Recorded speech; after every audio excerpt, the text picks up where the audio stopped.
I actually wanted to wear a green cardigan, but I didn't find it, so red it is. But my bed sheet is green, so it fits.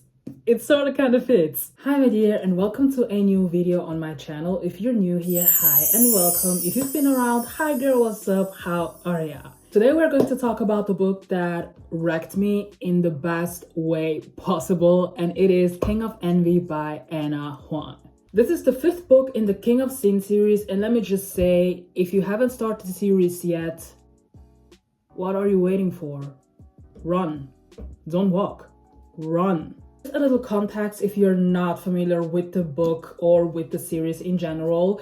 King of Envy is the fifth book in the King of Sin series, which is a 7-book series in total. And in this book, we will follow Vuk and Ayana's story. And let me tell you, this is like the wildest Ana Huang book I have ever read. So Vuk Markovich is your typical morally gray man. He has his own company, which is the Markovich Holdings. He is also the business partner of Javier's nightclub, which is the Vault, and he is also the chairman of Valhalla's management committee. But since he's a morally gray man, we all know that there are some shady businesses also happening behind the scenes. His love interest, Ayana Kidane, we have actually met her before. If you have read Twisted Lies, which is the last book in the Twisted series, she has modeled for Stella's clothing line, which makes her a model.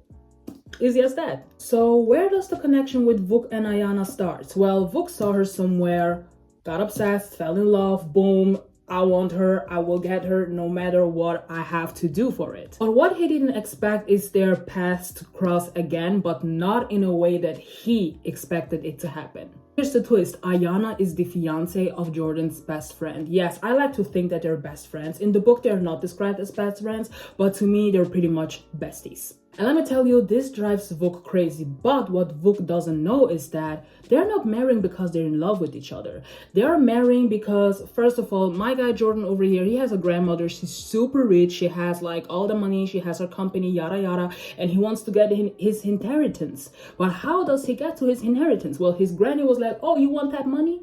You want that coin? Get married. You gotta get married. And Ayana, on the other hand, she is trying to get out of her very shady modeling contract, and she has to buy herself out, which is not super cheap, you know, like she has to pay that coin. So Jordan was like, well, we're friends. We are both in like a little complicated situation right now. Why don't we just get married? You know, just to make my granny believe that I am getting married out of love so I can get my inheritance, and once I get the money and the company, I will just give you the money you need to get out of your contract. And guess who doesn't know all of this? Vuk Markovich. And that's where all the fun begins. I will try to not give too much away about the book because at the end of the day, I want you to read this book and make your own experience with it and build your own opinion. But what I am going to do in today's Miki Yapp session, I'm just going to give you my opinion on the book, what I liked about it, what I did not quite like, what I wished I would have we would have had a little more context about, you know, just give you my little opinion about the book in general. So let's start with the positives. One thing I don't see enough is authors doing proper research when it comes to writing a book about a Black MMC or a Black FMC. Often they rely on stereotypes, which can be very frustrating while reading the book, because I want to relate to that character on some level, not just things that are obvious or just typical Black. With Ayana, there was more than just the cultural aspect, because Anna made sure to include the dishes, because she's Ethiopian. She included the dishes, how she maintains her natural hair, how she maintains her box braids, how Ayana's mother pronounces her name, which is, I guess, typical for the Ethiopian culture to pronounce your child's name a little bit different than like us others do. I really appreciate that because I could just read that it was also important to Anna, and I truly feel represented. So we all know that Vuk is nonverbal, and if he decides to speak, he only does it if it is absolutely necessary to do so. Unless it's his girl Ayana, but otherwise he chooses to use sign language in his daily life. I just love that Anna included this, which adds a lot to Vuk's personality and to his character in general. I don't see many books that explore things like this, as in having a FMC or a MMC with a disability. So if you have any recommendations, please drop them in the comments below and I would love to check these books out. Something Anna just knows how to do is to bring back her characters from her previous books. It doesn't matter if it's Alex or Christian dropping by to help someone out, or the familiar faces making a quick appearance. She always finds a way to just include them, and I love this. And I just love to get, a little glimpse on where they stand in life, if they're married, if they got kids, if they are embarking on a new business venture. Give it to me. I will take whatever, because I'm just so in love with every single one of her characters. Now to some of my favorite moments in the books. The bachelor party. You guys, I expected everything to happen but this. Because what the heck? Having all of the King of Sin Men there, well, except for Dominic, which was a little bit disappointing because it's one of my favorites, but it's okay, I get it. He will never ever miss another anniversary ever again after what happened to him with his wife in his own book, but I get it. I get it. But what happened in that book is something I did not see in a million years, and that is Kai stepping up, Kai being ready to fight. Because there were like these two men who were, going on their nerves. I think it was Javier, or like someone of them like walked into them. No, it was Kai himself. I think he walked like into one of them, and the one was being rude and he was apologizing, and then he didn't get it. And then Kai was like, you know what? That's a mistake. That's a mistake. Y'all don't know that I do box. That's a mistake. So he was about to fight, and Dante was like, count me in, clock it. Count me in, I'm coming. And they were, starting to fight, and Vuk was just sitting there like, he couldn't give two fucks. Vuk couldn't give two fucks. But after that, he was like, yeah, you know what? This gotta stop. So he actually involved himself and stopped the whole thing. But they still ended up, calling the cops. And y'all know the drill. Y'all know what happened. They got kicked out, which they couldn't care less because they're a bunch of billionaires that could have bought that place. But yeah, they got kicked out. Javier got a blue eye, I think, or he just got beaten to the point where he got like blue somewhere, and Sloane was like, oh my baby. But it was so fun. It was such a fun chapter. It just comes so random. Why? Because the King of Sin Men compared to the Twisted Men, they're always portrayed as being these, very much serious businessmen, and them doing something like that, them like fighting, it's just, like I said, something I just did not expect, but it was refreshing. It was something different, and I would love to have Dominic there just to know how he would have reacted, to be honest. Oh my gosh, you guys, I almost forgot bingo night.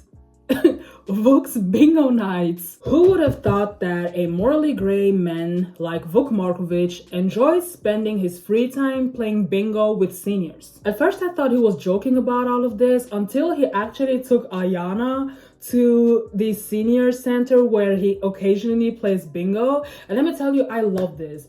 I just love to get a glimpse of a little more normal side of a morally gray man. It just brings a fresh wind and something else, and it just makes me like them more, and that is very much dangerous. Don't get me wrong, like, I do not stand behind whatever any morally gray man does, because this is just morally not okay. It does just not sit right with me, but I thought it was cute. Like, y'all can't take it away from me. I mean, imagine such a big man with scars who looks just literally scary man just sitting there and playing bingo with elders.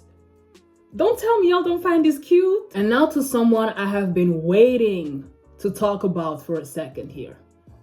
Roman freaking Davenport. For the ones who don't know who Roman Davenport is, he is the adoptive brother of the MMC of the third book, King of Greed, Dominic Davenport. Last time we heard about him, he basically disappeared, which is sort of kind of his thing, I would say. Even Dominic, his brother, hasn't seen him for months. No, let's put it at years. But now he's back, and let me tell you, the way he came back, it's not giving, oh, I'm back in the group chat to just dip for another 2 years. No, it's giving, I came back to the group chat to stay this time. And to be honest, I feel like there is a mafia romance. Well, not necessarily a mafia romance, because someone told me that Anna has said that she is not interested in writing a mafia romance, but I feel like there is going to be something in that direction, you know, just a very dark-ish book, like something who is very much different to the books that she has been writing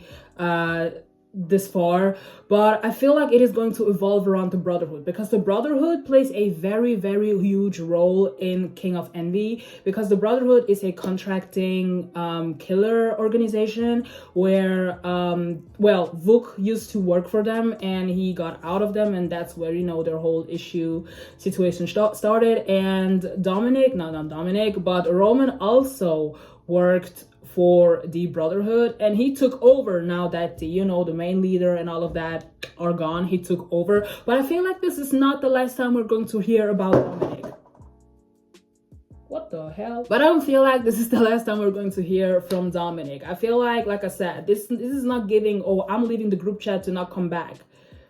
I entered the group chat to stay.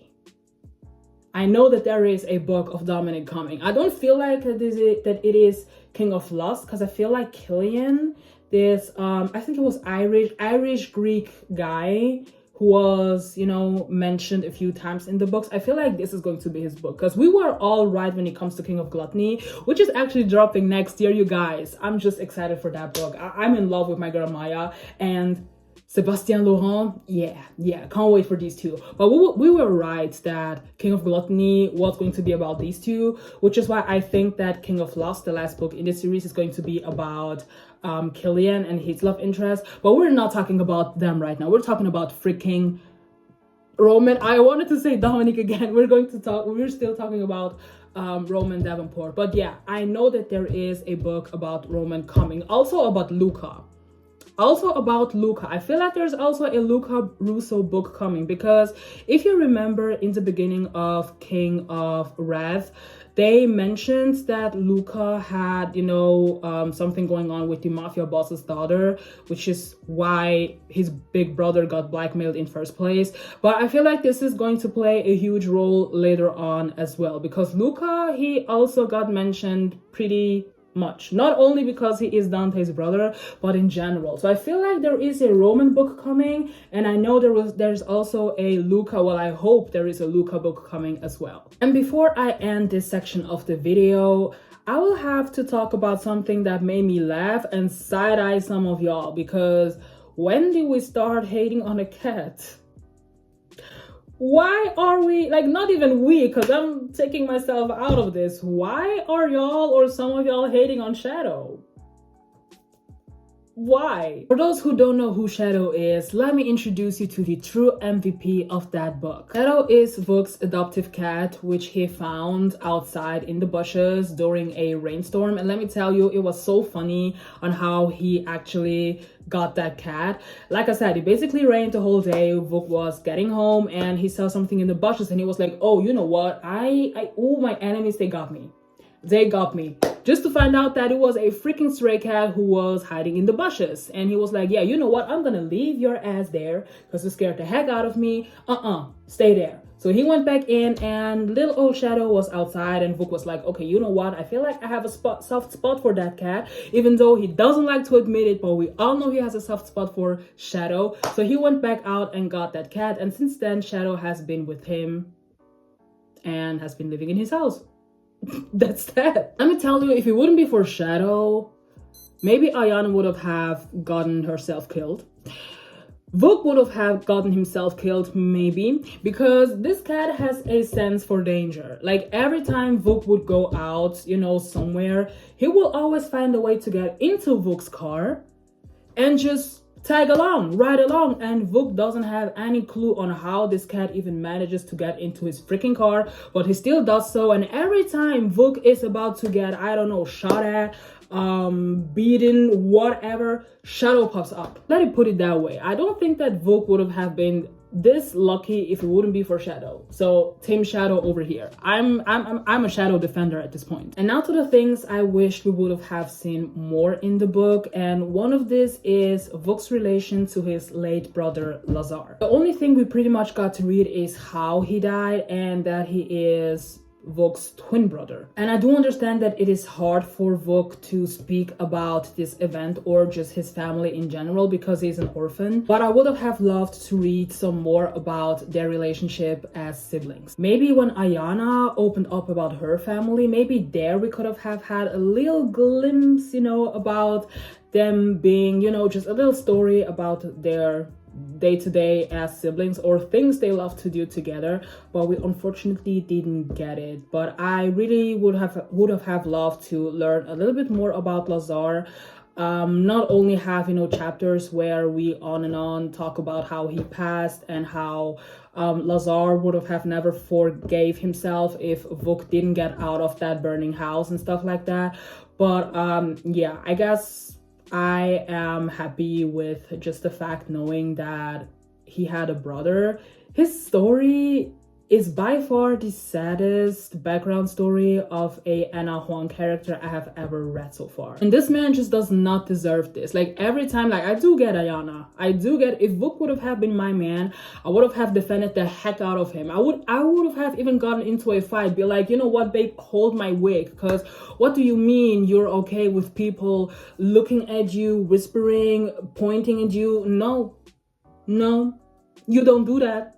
Your mama raised you better. Back to the actual topic, because I'm just drifting away again. But yeah, I just wish we would have had a little more glimpse into their, just them being siblings, just him saying, hey, I remember me and Lazar loving to do that, or even having, hell, me and Lazar going to these bingo nights, and I'm just trying to keep the tradition up of coming here and there, just something a little bit more instead of only knowing the way he died, because I really would have loved to keep Lazar in memory, not only by the way he died.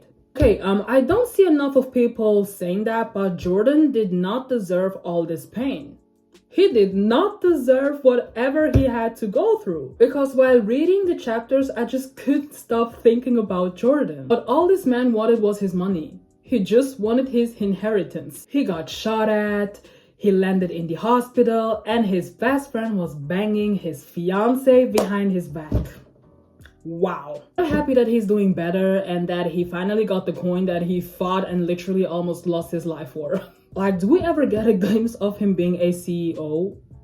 The CEO of Markovich Holdings? Or him just doing anything as the head of the Valhalla's management committee? With the other characters, we actually saw them do work stuff, even if it was a very short passage or chapter in their respective books. And I know Anna does acknowledge the fact that he is doing everything else but work in his own book. I wish you would have seen more of CEO Vuk, because to be honest, I love to read this type of stuff, especially knowing that he has his own vodka line. I'm not a drinker. I don't drink alcohol. I don't smoke. I don't do anything, but I still thought it would have been interesting for some reason to know about it, but we sadly didn't get it. But maybe, hey, who knows? Maybe we'll get it in the, oh my god, the bonus chapter.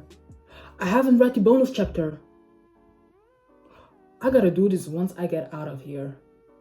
Yeah, that's what we're gonna do today. All right, my dear friend, that was it with today's video. Let me know in the comments how you liked King of Envy. I would love to know. Don't forget to like and subscribe. It's always a good time over here. Also on TikTok, I will put my infos in the description box, and I will see you guys in my next one. Stay safe and love you all. Goodbye.